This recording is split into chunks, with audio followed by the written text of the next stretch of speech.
यदा यदा हि धर्मस्य ग्लानिर्भवति भारत अभ्युत्थानम् अधर्मस्य तदात्मानं सृजाम्यहम् परित्राणाय साधूनां विनाशाय च दुष्कृतां धर्म संस्थापनार्थाय संभवामि युगे युगे। जय श्री माधव। आज जो मैं आपको भविष्यवाणी का चौथा अध्याय बताने जा रहा हूँ कि धर्म संस्थापना के लिए भगवान विष्णु के 10 अवतार। तो श्रीमद् भागवत गीता में भगवान श्री कृष्ण ने अर्जुन से कहा है, यदा यदा हि धर्मस्य ग्लानिर्भवति भारत अभ्युत्थानं धर्मस्य तदात्मानं सृजाम्यहम् परित्राणाय साधूनां विनाशाय च दुष्कृतां धर्म संस्थापनार्थाय संभवामि युगे युगे। उपरोक्त श्लोक में स्पष्ट रूप से कहा गया है कि जब जब धर्म की हानि होती है तब तब मैं आता हूँ, जब जब अधर्म बढ़ता है तब तब मैं आता हूँ, सज्जनों की रक्षा करने के लिए मैं आता हूँ, दुष्टों का विनाश करने के लिए मैं आता हूँ और धर्म की स्थापना के लिए मैं आता हूँ और युग युग में मानव के रूप में जन्म लेता हूँ। गोस्वामी तुलसीदास ने भी अपने रामचरितमानस में यही कहा है कि जब जब होई धर्म की हानि बाढ़ही असुर अदम अभिमानी तब तब धरि प्रभु विबुध शरीरा हरहि दयानिधि सज्जन पीरा।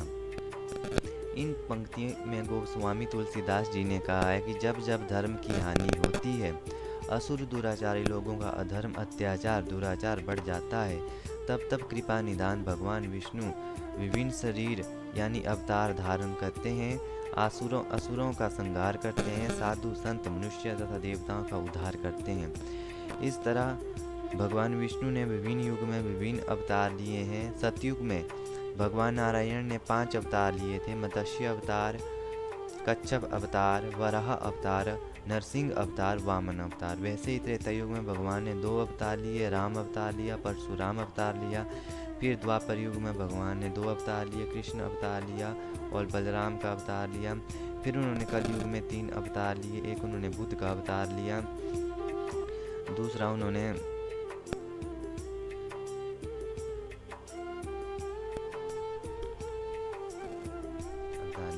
इस कलयुग में भगवान नारायण कुल 3 अवतार लेंगे जैसा बताया गया है, लेकिन 10 अवतार में उनमें से 2 का ही वर्णन किया गया है। श्री जयदेव जी अपने ग्रंथ गीत गोविंद में लिखते हैं कि आपने मत्स्य रूप धारण कर प्रलय समुद्र में डूबे हुए वेदों का उद्धार किया। समुद्र मंथन के समय महाकुर्म बनकर पृथ्वी पर मंडल को पीठ पर धारण किया और महावराह के रूप में कारनर्व में डूबी पृथ्वी का उद्धार किया। नरसिंह के रूप में हिरण्यकशिपु की वितरणी किया। वामन के रूप में राजबलि को छला। परशुराम के रूप में क्षत्रिय जाति का संहार किया। श्री राम के रूप में महाबली रावण का विजय प्राप्त की। श्री बलराम के रूप में हल को शस्त्र रूप में धारण किया। भगवान बुद्ध के रूप में करुणा का विस्तार किया। कल्कि के रूप में आप म्लेच्छों को मूर्छित करेंगे। इस प्रकार 10 अवतार के रूप में प्रकटित महाप्रभु श्री कृष्ण जी आपके चरणों की मैं वंदना करता हूँ। तो भविष्यमालिका ग्रंथों के रचयिता महापुरुष अच्युतानंद दास जी ने अपने ग्रंथ अष्टगुजरी में लिखते हैं कि भाव विनोदिया ठाकुर भक्त वत्सल हरि भक्त न कपाई कलेवर 10 मूर्ति धरी। अर्थात भगवान विष्णु भक्त वत्सल हैं, भाव के भगवान हैं और भक्तों के भाव को समझते हैं। युग युग में भक्तों के कल्याण हेतु भी 10 अवतार धार करते हैं। भगवान विष्णु के द्वारा धारण किए गए 10 अवतारों में से केवल कल्कि अवतार ही बाकी है और इस कलयुग में भगवान कल्कि धूमकेतु के समान भयंकर रूप धारण करेंगे।